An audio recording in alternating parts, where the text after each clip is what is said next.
Well, hello, my paranormal peeps, and welcome back to another Deep Woods Paranormal podcast. My name is Matt Harvey. I am the founder and lead investigator with Deep Woods Paranormal. My wife and I, along with others, investigate everything paranormal in nature.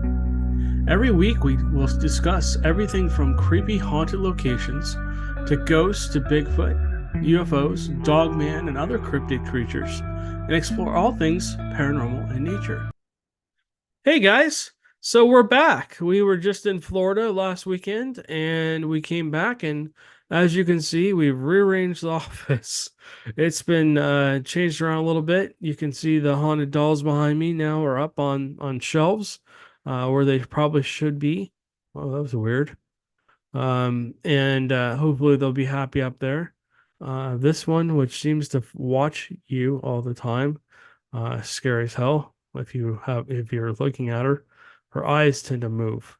I don't know if you guys will be able to see her from here, but if you're watching the podcast, you'll be able to see this on a Rumble and YouTube channel. If you're not over here on our video podcast on a Rumble or YouTube channel, you feel free to click the link below and come on over if you're listening on our audio. But yeah, we've rearranged the whole office. You can see the dolls are up on the shelves, and then this shelf here, the second shelf down, has a lot of our haunted objects we've collected over the years, and then also, of course, this shelf here as well has them. The fourth shelf down, I guess, if you're counting the very top, has our Bigfoot and alien stuff, and then the shelf down below has our Bigfoot stuff, and then here, I'll move out of the way. You can see there's ghost hunting stuff, and then down the very bottom is kind of our research stuff, the microscope, and some research books and stuff like that. So, yeah, we rearranged the office finally. We finally got it done. Things are more organized. Amanda's now sitting next to me, which is great. So when we do our podcast together, we'll be able to have an easier time of it, I think. All right, so let's get into this. The legend of the skunk ape. The legend of the skunk ape basically started around the 1920s. That's when reports actually started getting reported. Now, that doesn't mean skunk ape hasn't been around for longer. It just means that's when the first reports officially kind of came in. Now, that doesn't mean there weren't reports before then, but it does mean that these are the actual recorded accounts. So, skunk ape, where do they live? South America, mainly Southern America. Mainly they're seen in Florida. I'd imagine that every state has its own name for Bigfoots, but they call this one skunk ape. And the reason they do that is it actually has a foul odor that accompanies it. And it smells kind of skunky and gross and stuff like that. So they call it a skunk ape. Again, the first reports started coming in around the 1920s. In 1960 to 1970s, the reports started in Dade County. There was actually 13 sightings back in the 1974 period. In 2000s, Make photos were taken, and we'll take a look at that and the Miami-Dade area. And then the local sheriffs were dispatched, but no creature was found. Um, and then in 2000s, a guy named Dave Sheely, he actually shot a video of the skunk ape in an open field. He said he was looking for deer and heard something move in the water and looked over and saw what he said was a skunk ape running through the water, probably trying to get away. So again, the skunk apes on average are reported to be around 8 feet tall and in the 450-pound range, and they're seen in day or night. Okay, so let's take a little bit deeper dive into this. Sorry, there's something weird happening in this office right now. Okay, so let's take a look at Florida. So we want to start with the Miami-Dade area, which is actually down towards the tip of Florida. And we're gonna look in here. Okay, so the Miami-Dade area, you have the Everglades Safari Park, you have the Everglades and Francis White Taylor Wildlife Refuge. You've got Big Cypress Wildlife Management Area. You got the Big Cypress Wildlife Management Area. There's a nature preserve up here. This whole area, there's the Everglades. What was that? Oh, I already read that. But this area is massive. I mean, there's you could put a whole state inside of this refuge area. Let's just call it a reserve, where they basically are trying to keep the animals safe and keep hunters out. But look at how big that is. I mean, you could fit maybe Rhode Island in this section of area. So the reports are coming in this area out here. I imagine people are coming out here, basically looking to hunt or whatever. And there are deer and stuff like that. Bear with me for a second. There's a lot of wildlife out here. Our man and I, like I said, we just went to Florida to go to Universal Studios and Disney World, and we had a great time. We didn't get a whole lot of chances to really look around and do research out here. Unfortunately, if we had more time, we would have, but unfortunately, we weren't able to. So next time, we didn't come down this far, but I would imagine that this area could be a real big hot spot for them. I mean, look at how big this section of Florida is. And there's not a whole lot of people in here, I imagine. I imagine there's people that live in here. But these are probably swamps and forest and stuff like that, and full of crocs and other animals. And this would be a perfect area for an animal that wanted to be secluded. Uh, Easy for them to move around without being seen. Who knows what's in there? And so basically, you have Miami over here, and it's all Miami is basically just along the coast. The further inland you go, there's nothing. It's all sparse. A lot of these little towns are basically all on the coast until you get about up to Orlando. And then even Orlando is very wooded and stuff like that, just on the outskirts of Orlando and Tampa Bay and all that stuff. Those are the only places where I really kind of see big towns in here. Um, One thing I was so surprised about is the drive, how far down Florida really is, how big Florida actually really is. If you go into Jacksonville, you have a bunch of just wildlife refuge areas, and there's just big chunks of area where essentially there's nothing. When we were driving along, I think we were on the 75 for a while, and I think we took the 10 to the 75. It was just basically like driving through the middle of a forest. Both sides of the road were just trees. It was just Greenland. I was also surprised to see the elevation gain too, that we were 100 feet above sea level. Everybody thinks Florida is completely flat. It's not. And then if you come over here to where my dad lives, over here in Pensacola, it's actually pretty forest as well. So this whole area is a great area for skunk ape. I mean, they could be in this area, and nobody would actually know that they're here. I mean, my dad he lives what, half a mile from the beach, and or he has a house down there that he doesn't live there right now, but he rents it out. And his house, when he first moved in, they had just built it, and so they didn't put up fences in the backyard and stuff. So one day he calls me, he's like, Matt, there's a bear in my backyard with two little cubs.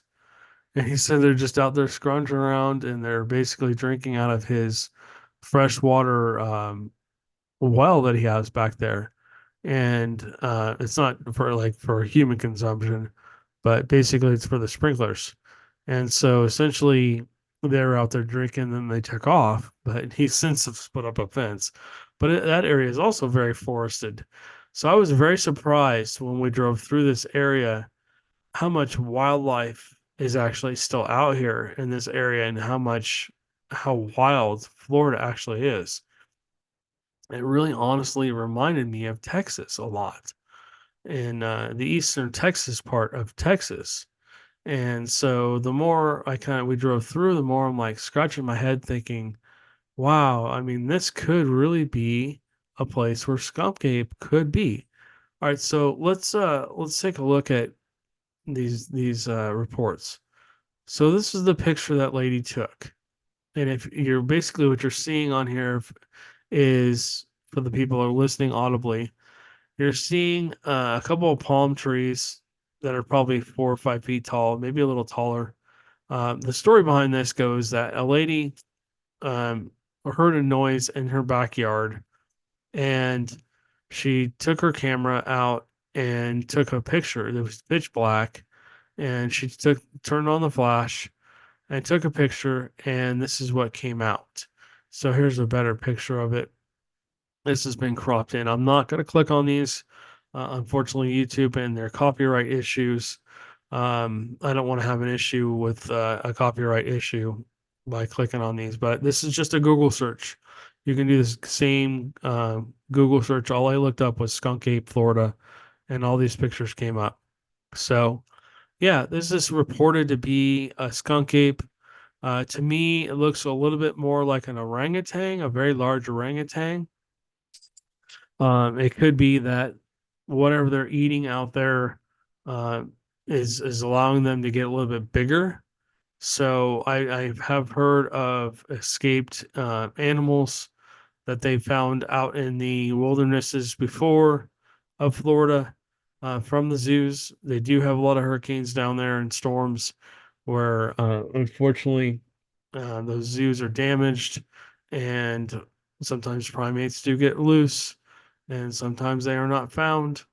And from what I've been told, if a primate like this, a gorilla, a monkey, or uh, orangutan, or anything like that, wants to be left alone in the wilderness and they don't want to be seen, they will not be seen.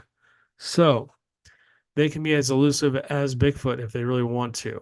Look at how long it took them to find the gorillas in what was it, Africa, the Jane Goodall.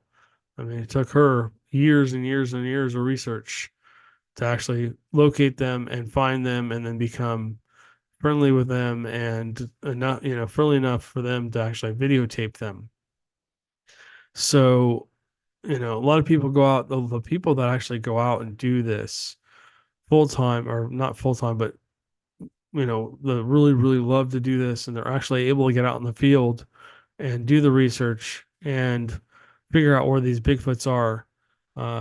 Basically, they can basically, they get lucky sometimes. Like I've gotten lucky a couple times with Joe's Camp, Black Star Canyon, that I've had accounts with these things.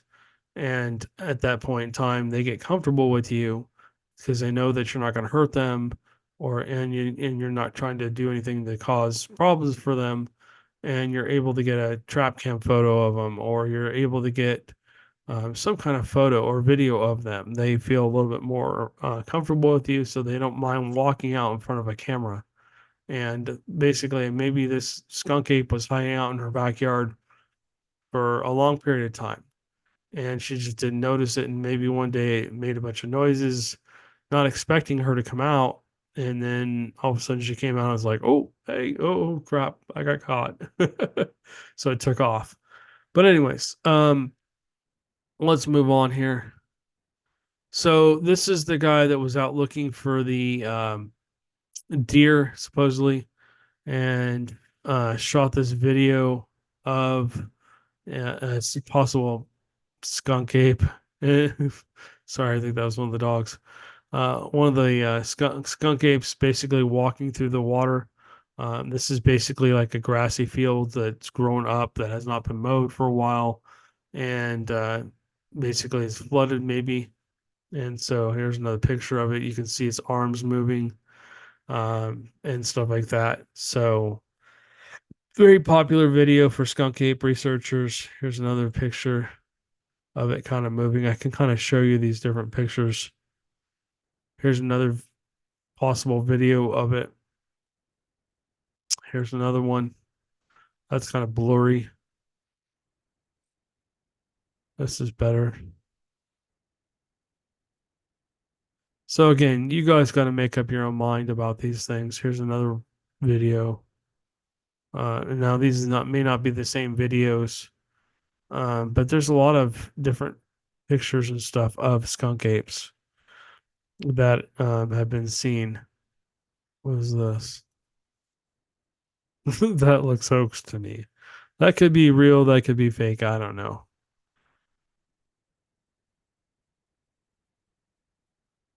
Huh. But yeah, I mean, you guys can come through here and look through these and just take a look. Do I think Skunk Ape is real? I believe that they could possibly be real. I think that basically they uh they probably have been there for a long period of time. That's Tink. She's got a cough, unfortunately, we're trying to fix. But anyways, yeah, I think Skunk Ape possibly could be real. I think that the I've never seen one out there, but I didn't think Bigfoot were real either. Tink, really? I didn't think Bigfoot were real either until I had my first encounter with one, and then I basically was hooked. So the more I do the research, the more it's like, okay, that's real. That's really happening. So we will be back out in the field. The men and I will be more seriously out in the field here. I think at the end of the summer. We're just working on some stuff around the house. It's our plan was to basically build another house and move by the end of this year. And because that didn't happen, as you've seen, let me stop sharing my screen. As you've seen, the everything's kind of getting rearranged in this room. There's still some more stuff I got to do, but things have been rearranged, and we're going to continue to make changes to the house and get more organized. And as we do, we'll be back out in the field more and stuff like that. I think we're going to try and shoot at least once a month and get the our show, Exploring the Unknown with Matt and Amanda, out there. I just want to give a quick shout out to all those people who've come up and said hi. We've seen our truck recently. It's been fun talking to you guys and meeting you guys. Thank you guys for taking the time to come up and say hello. Like I said, it was a lot of fun meeting you, and I look forward to hopefully talking to you guys in the future. So, anyways, guys, this might be a shorter podcast than normal, but I've got to kind of get ready for work here. So, you guys have a good one, and we will catch you on the next one.